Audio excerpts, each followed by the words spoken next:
누가복음 19장. 예수께서 여리고 성읍에 들어가 거리를 지나가실 때였다. 거기에는 삭개오라 불리는 사람이 있었다. 그는 세리장이었고 큰 부자였다. 삭개오는 예수를 보려고 애썼지만 키가 작은 데다가 사람들에게 떠밀려 예수를 볼 수가 없었다. 그래서 그는 일행을 앞질러 달려가 길가에 있는 뽕나무 위로 올라갔다. 일행이 그곳에 이르자 예수께서 위를 쳐다보시고 삭개오를 부르셨다. 삭개오여, 어서 내려오시오. 오늘은 내가 당신의 집에서 묵어야 하겠소.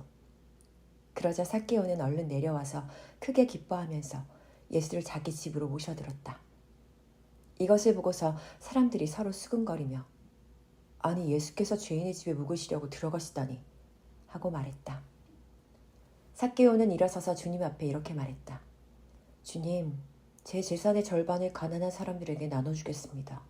그리고 만일 제가 남을 속여서 빼앗은 것이 있다면 4배로 갚겠습니다. 예수께서 삭개오에게 말씀하셨다. 오늘이 집에 구원이 이르렀소. 이제 이 사람도 아브라함의 자손이요. 보시오, 인자는 잃어버린 사람을 찾아 구원하러 이 땅에 왔소. 이어 예수께서 비유를 하나 말씀해 주셨다. 이 비유를 말씀하신 것은 예수께서 예루살렘 가까이에 오셨으므로 사람들이 이제 곧 하나님의 나라가 임할 것으로 생각하고 있었기 때문이었다. 예수께서 말씀하셨다.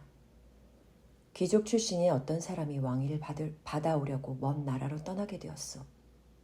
길을 떠나기 직전 그 귀족은 10명의 종을 불러 모은 후 그들 각자에게 한 문화씩을 주면서 말하기를 내가 돌아올 때까지 이것으로 장사를 하여라 하였소. 그러나 그 귀족의 일부 백성들은 그를 미워한 나머지 그 나라로 사절단을 보내어 우리는 이 사람이 우리의 왕이 되는 것을 원하지 않습니다 하고 전하게 했소. 하지만 그 귀족은 결국 왕위를 받아가지고 자기 나라로 돌아왔소. 그리고 그는 사람을 시켜 자기가 돈을 맡긴 종들을 불러오게 했소. 그들 각자가 얼마나 벌었는지 세매보기 위해서였소. 첫 번째 종이 와서 말했소. 주인님, 저는 주인님이 맡기신 한 문화로 10문화를 벌었습니다. 주인이 말했소. 참 잘했다, 착한 종아. 네가 작은 일에 충실하였으니 네게 10고을 다스릴 권한을 주겠다. 두 번째 종이 와서 말했소. 주인님, 저는 주인님이 맡기신 한 문화로 5문화를 벌었습니다. 주인이 말했소. 너도 잘했구나. 너에게는 5고을을 다스릴 권한을 주겠다. 세 번째 종이 와서 말했소. 주인님, 여기 주인님이 제게 맡기신 한 문화가 있습니다. 저는 이 돈을 보자기에 잘 쌓두었습니다. 사실 주인님은 지독하신 분이라서 맡기지도 않은 것을 빼앗아 가시고 심지도 않은 것을 거두어 들이시는 분이 아닙니까? 그러자 주인이 크게 노하여 호통을 쳤소. 이 악한 종아, 내가 지독하다고? 좋다. 그러면 네 입에서 뱉은 말대로 지독한 사람이 되어주마. 그러니까 너는 나를 맡기지도 않은 것을 빼앗아가고 심지도 않은 것을 거두어들이는 사람으로 알았다는 것이 아니냐. 그렇다면 내가 왜 그 돈을 은행에 맡기지 않았느냐. 그랬더라면 최소한 이자라도 받을 수 있었지 않았겠느냐. 그러고서 주인은 옆에 있는 사람들에게 명령했소. 여봐라, 이 악한 종에게서 한 문화를 빼앗아 10문화를 가진 사람에게 주도록 하라. 그때 그들이 주인에게 말하기를 하지만 주인님, 그 사람은 이미 10문화를 가졌는데요? 하자 주인이 대답했소. 내가 너희에게 분명히 말한다. 가진 사람에게는 더 많이 주어질 것이요 갖지 못한 사람은 가진 것마저도 빼앗길 것이다. 그런 후에 주인은 명령하기를 그리고 내가 자기들의 왕이 되기를 원치 않았던 나의 원수들을 이리로 끌어다가 내 앞에서 모두 처형하도록 하라 하였소. 이 말씀을 하신 후 예수께서는 예루살렘을 향해 제자들보다 앞서 걸어가셨다. 올리브산의 기슭에 있는 벳바게와 베다니에 이르자 예수께서 2사람의 제자를 먼저 보내시며 그들에게 말씀하셨다. 눈앞에 보이는 저 마을로 들어가면 아직 아무도 탄 적이 없는 어린 나귀 한 마리가 길가에 매여 있을 테니 너희는 고삐를 풀어서 그 어린 나귀를 이리로 끌고 오너라. 혹시라도 누가 나귀 고삐를 왜 푸는 것이오? 하고 묻거든 주님께서 잠시 쓰시겠답니다. 하고 대답하여라. 제자들이 마을에 들어가서 보니 과연 예수께서 말씀하신 대로 어린 나귀가 한 마리 매여 있었다. 그래서 고삐를 풀고 있는데 주인이 와서 물었다. 왜 우리 나귀를 풀고 있는 거요? 제자들이 대답했다. 주님께서 잠시 쓰시겠답니다. 그러고서 제자들은 어린 나귀를 예수께로 끌고 와서 자기들의 겉옷을 나귀 등에 얹은 다음 예수를 그 위에 타시게 했다.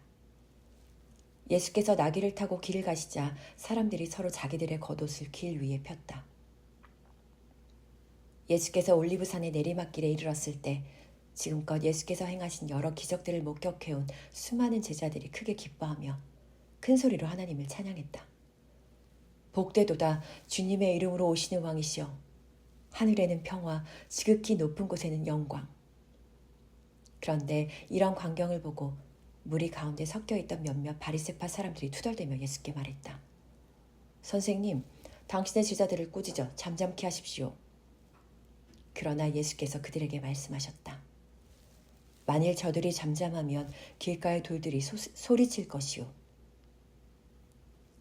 행렬이 예루살렘 가까이에 이르렀을 때 예수께서 예루살렘 도성을 바라보며 오셨다.